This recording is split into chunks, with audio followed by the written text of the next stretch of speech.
这一期是帮身家上亿的业主更换 WiFi 设备，他们之前的网络条件有点糟糕，导致网络经常不好用，所以就找到了我们，让我们全面的整改一下网络。正值年底，我们公司的老鸟都被派出去负责项目了，公司只剩下2个实习生助手。由于晚上业主家需要网络，所以不管你白天怎么整，晚上都必须要有网络。面对密密麻麻没有任何标签的网线，不知道这些线是监控线还是网络线，散落在各个角落的热电箱也不知道是负责什么设备的，让2个实战经验不足的人来解决这些网络问题，并保证晚上网络通畅，确实有点牵强。这个时候老板就想到带娃的我，于是打电话让我连夜驱车赶回海口。没办法，官大一级压死人。我当时在路上还觉得，不就一个别墅吗？至于非要让我上来吗？本打算半天把它搞定的时候，没想到的是，我操，这别墅居然这么大！这是我去过100多栋别墅里面占地面积最大的了。就这样的鱼池，比我住的窝还大，关键还不仅仅一个这样的鱼池。这些柱子我开始以为是水泥砌成的，没想到是真材实木。我过来一看，这些线路确实对新手不怎么友好。这别墅的监控分散在各个角落不说，我逛的时候还发现他们的 AP 数量还不少，各个角落都有，比如这里，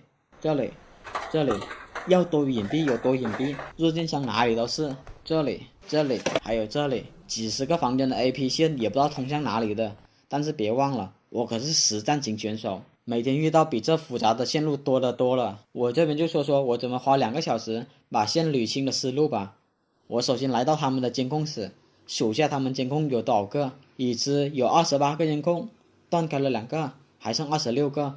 然后就看一下监控属于什么网段。为什么要看监控网段？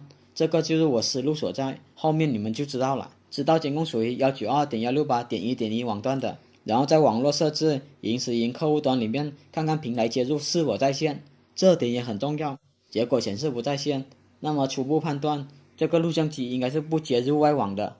接下来的思路就是看看他们平常的网络是属于什么网段的。我来到别墅里面连上网络，我查了下电脑获取的网关是 192.168.0.240， 那么属于零段的。综合这2点判断，我脑海里已经有了一些线路的拓展图，那么就是监控和网络是分开的，但是我还没有100%的确定。我用摄像头软件扫一遍，发现确实扫不到监控了。这个时候我就可以100%确定监控和别墅使用的网络是区分开的，因为监控室和机房都不在一个地方。我费了半天功夫，我找到了他们的机房，这里出现了24口交换机，往里面还有2个光纤收发器。我用电脑插在24口交换机上，首先看下是否能上网。如果能上网，那么证明这个交换机是负责别墅网络的。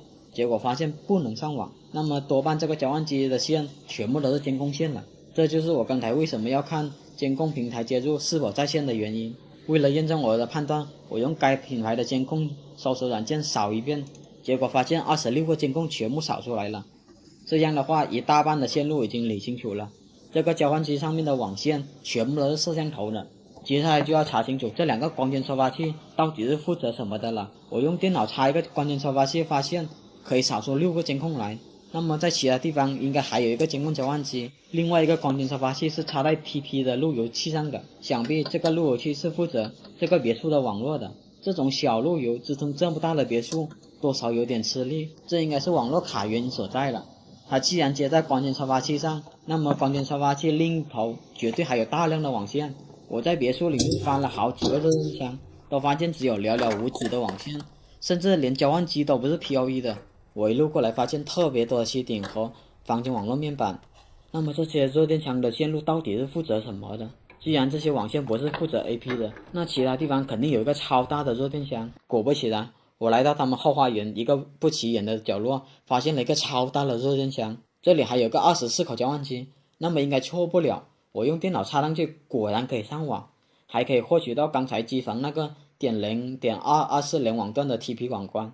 这里还有2个光纤收发器，一个分别接的24口交换机，一个分别接的5口交换机。我用电脑插到5口交换机上，发现可以收到26个摄像头，那么我就已经搞清楚了这边的全部线路。机房的24口交换机和这个小交换机上面的网线都是负责监控的，后花园角落这24口交换机是负责这栋别墅的全部网络。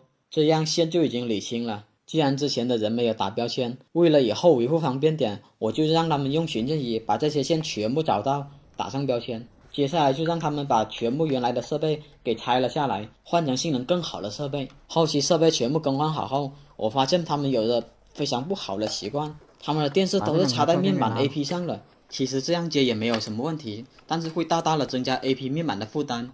既然是来整改网络，那么就要做好。但是我插在普通网络面板的时候，发现这些面板压根就没有网络。我让他们把这些线给找出来，后面才知道这些小弱电浆寥寥无几的网线原来是负责这些普通网络面板的。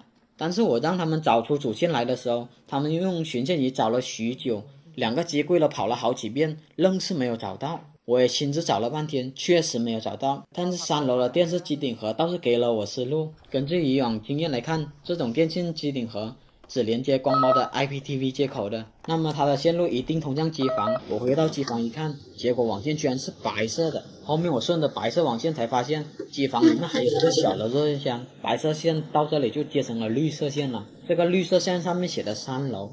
那我就明白了，原来这个热电箱是负责1到4楼的全部热电箱的主线，但是这个热电箱并没有使用，这也是导致他们网络卡的又一个原因。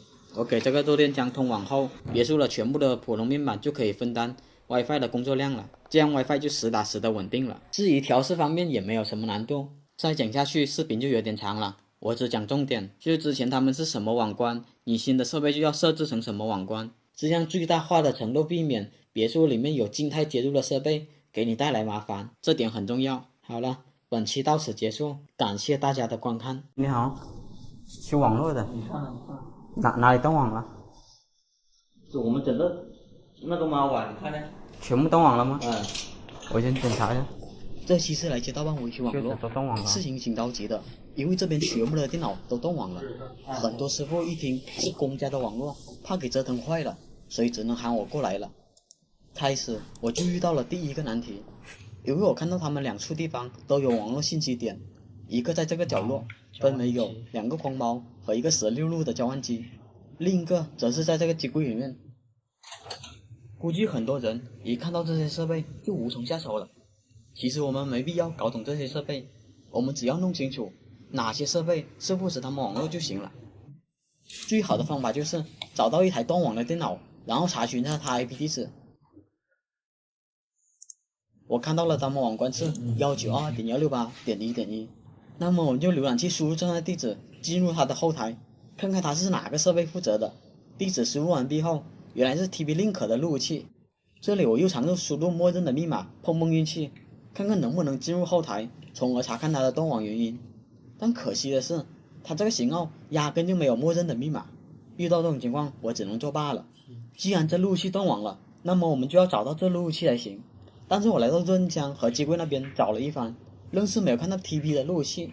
这种情况下，最好的方法就是找个 NPC 来问下，这个 TP 的路由器到底在哪里？那路由器在哪里啊？里面这个呢？看看这个，不知道是里面这个还是这个哪个？让我想不到的是，这里还有个小路由，这下麻烦了。设备越多，代表的网络越复杂。但眼下的任务就是找到这个 TP 的路由器。里面还有一个。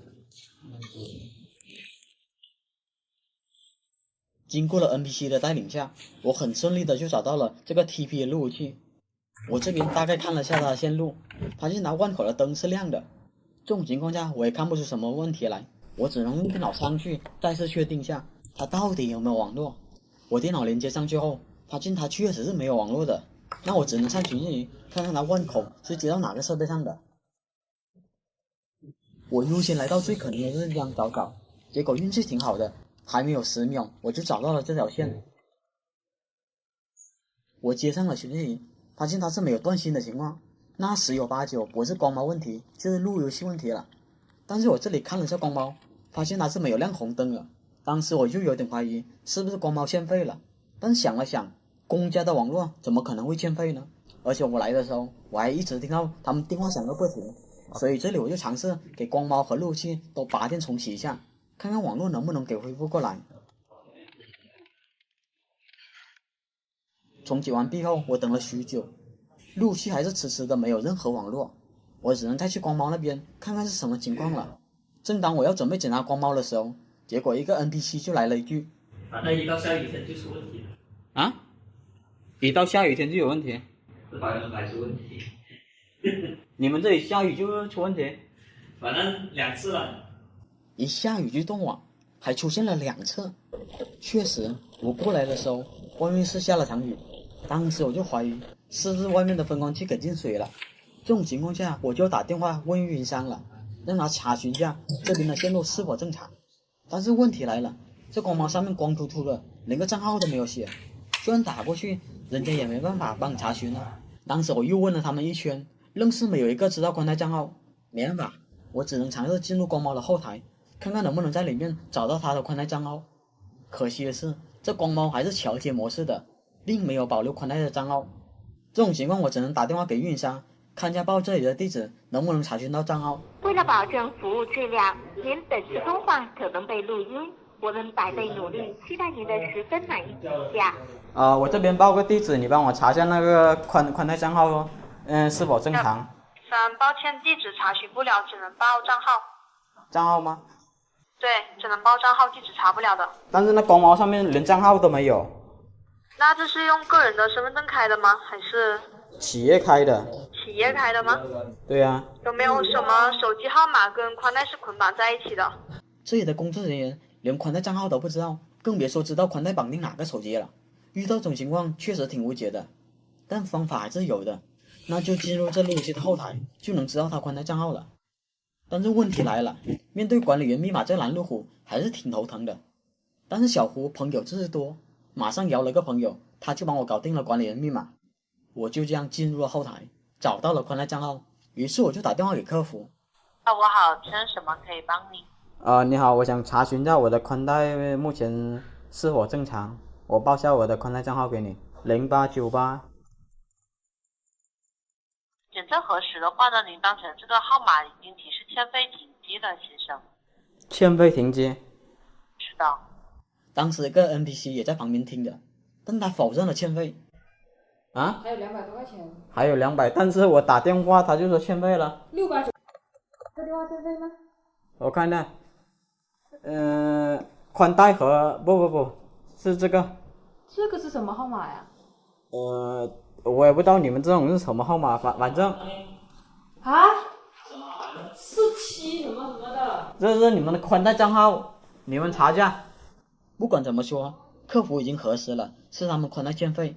当时我又拿了这宽带账号问了一圈，结果他们没有一个人是认识这宽带账号的，甚至都不知道如何缴费。这种情况我就没办法了。总之他们全体断网的原因就是欠费导致的，我能做的只有把查询到的宽带账号提供给他们，让他们自行缴费。好了，这是我日常的工作，希望我的排查思路会对你有帮助。